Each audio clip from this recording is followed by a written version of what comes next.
You want details? Fine. I drive a Ferrari, 355 Cabriolet. What's up? I have a ridiculous house in the South Fork. I have every toy you can possibly imagine.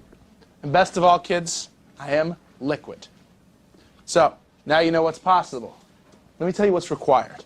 Okay, life advice. It is lifeadvicerr@gmail.com. I have one bigger one that I'm going to do today. And an aside here, thank you to the therapists, the professionals out there, the psychologists, psychiatrists, people that have been firing away a few emails. And you seem to actually like this. And I haven't gotten one. I don't know, Kyle, unless you've seen one where it's like, you shouldn't be doing this. You're not qualified, whatever. No, I didn't study any of this stuff. I just living, man, making mistakes, trying to share a little knowledge. That's it. But this is the complete opposite of financial Twitter, which I assume is mostly 90% dickheads from the responses that I've seen over the. But therapist, mental health, I don't even want to call it that. I'm just very flattered by some of the professionals that have chimed in and sent very nice notes about this segment. So I'll just leave it at that. I'll leave it at that. Okay. All right, let's go here.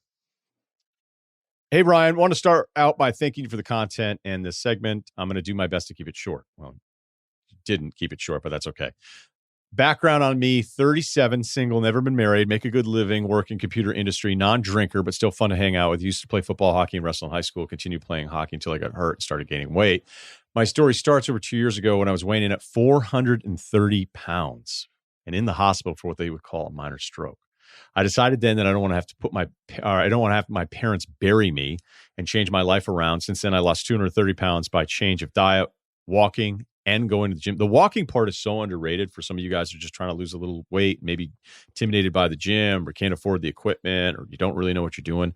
Just going for long walks, man. I know it sounds cheesy, but it's true.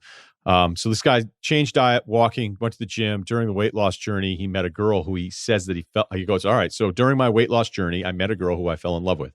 When I met her, I was close to 400 pounds. I thought she was gorgeous, but she had a boyfriend, so I didn't think I would fall for her like I ended up doing. So I met her at the restaurant she worked at. After a couple of months of getting to know her and chatting, I realized I had a crush on her. At this point, I had learned that her boyfriend was mentally, emotionally, and physically abusive to her, so I wanted to make sure she knew how I felt. I told her about the crush, and I asked her if she thought I should pursue it at all. She told me she liked spending time with me, but she didn't have the same feelings as she was in a relationship and didn't let herself feel that way. Okay. She did say she wouldn't mind if I pursued it, though, so she still wanted you to pursue it. Even though she basically was like, look, I'm dating somebody else. And it sucks that, she's going through this difficult relationship. It's hard when people are going through something difficult. The thinking can be not always rational, but it's, again, you don't want to blame anybody here, especially when they're the ones that are going through these things. Okay. So, all right. So she tells you she doesn't feel that way, but she doesn't mind if you pursue it. So you keep exercising. And I guess it worked out. This is a longer email, so people just being patient because I'm writing down little notes here, which I normally don't ever do. Okay. I kept exercising, losing weight, kept seeing her at work, and after about a year or so, we started hanging outside of her work. Okay, so you were hanging out outside of it. I knew this was a shitty thing to do, but I don't fall in love like this a lot. If her boyfriend wasn't a dirtbag, I would have given up and moved on, but I felt like there was something there. I never physically cheated with her, but she definitely came to me for emotional support a lot, which you could argue was worse. During this time, I tried online dating to try and find someone else to feel this way towards, but it is difficult to meet someone when you're in love with someone else. Also, online dating is a pretty shitty experience when you're looking for more than just physical intimacy. Throw in the pandemic, and it's definitely not something I enjoy. I would best describe it as a series of checking boxes followed by a first date that needs to be like the Notebook or There Isn't a Second. Notebook jammed up a lot of us, dude. When the pandemic hit, we started seeing each other a lot less as her work closed down. Again, she was in a restaurant. She called me one day when her boyfriend was out of town cheating on her, and we hung out again. Again, nothing physical ever happened. Eventually, she confronted him about something she found on his Twitter, and they got in an argument, which resulted in her leaving him. So she left him over something she saw on Twitter, not the part where he left town to cheat on her. Fuck. And how dumb is this guy, by the way? And also a terrible guy. All right. So she leaves him. I let her crash at my place for a couple of days before she moved to another friend's place who had an extra room. We were hanging out every day for a couple of months, and I was very aware she was going through a lot, so I wasn't pushing anything on her relationship-wise. I made sure I was there for her as a friend, not someone who was actively pursuing a relationship with her. Her work opened back up, and I helped her fix her car, and then I really stopped hearing from her for about a month. I would ask if she wanted to hang out, but she wouldn't respond until later in that day or a couple days later saying she had her phone off or just forgot. Okay, that's not true. She just didn't want to text you back, man.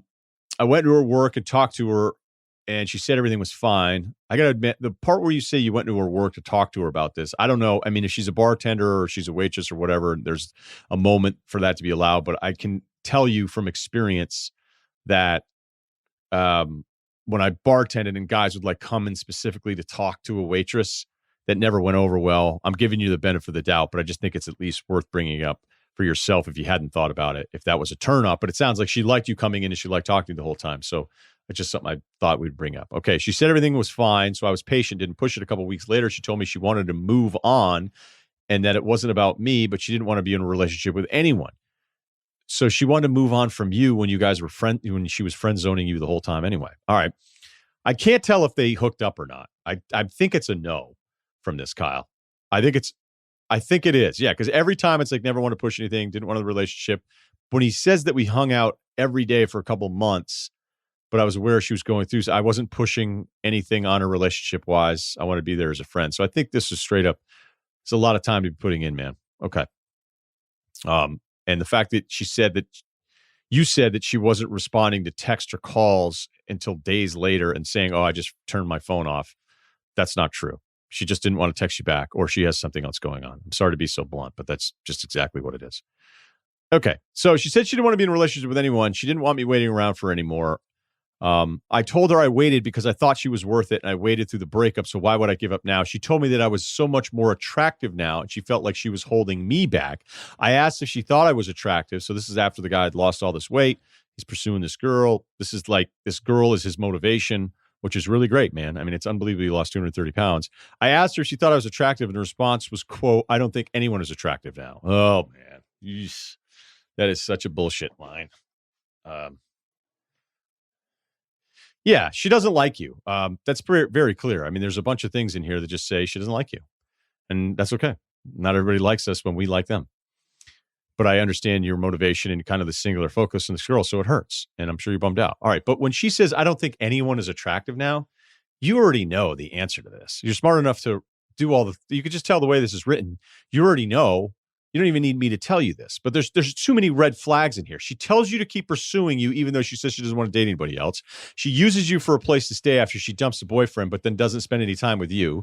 And then she disappears after you help her fix her car.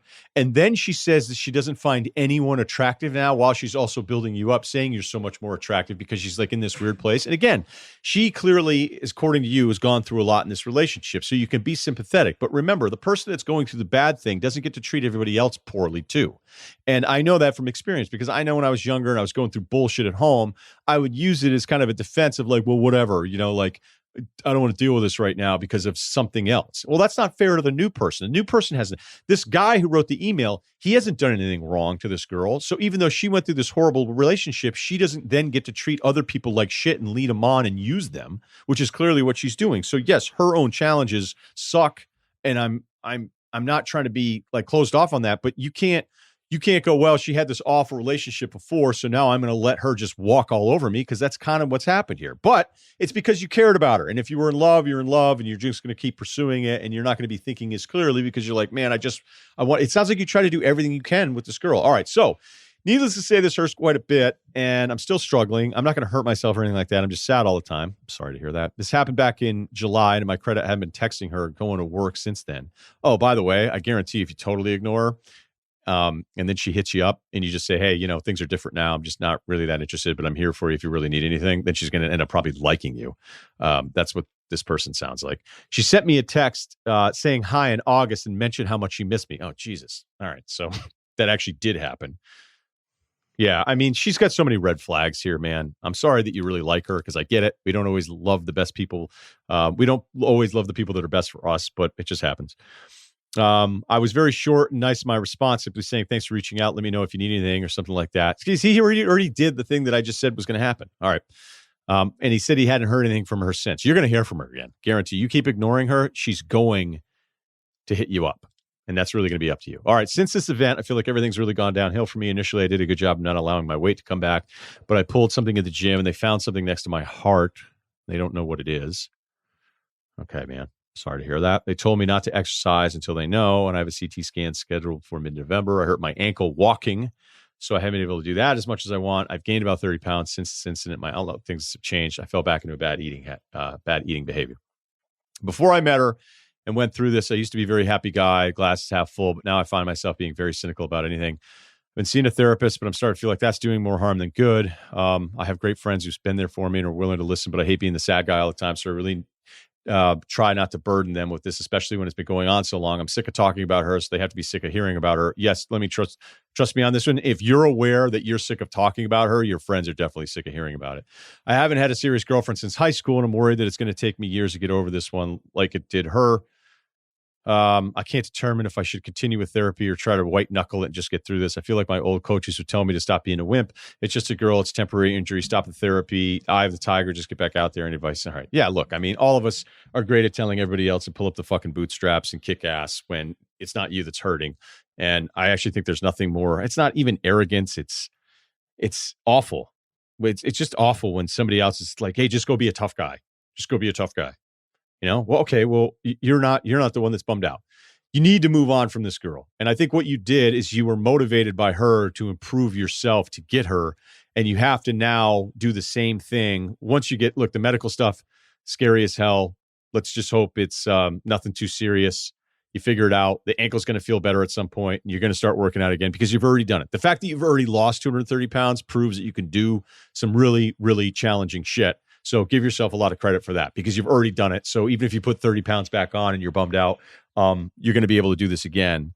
And that's what you kind of need to focus on. And that's once you're healthy enough to start working out again, start working out for the next girl, even though you don't know who that is.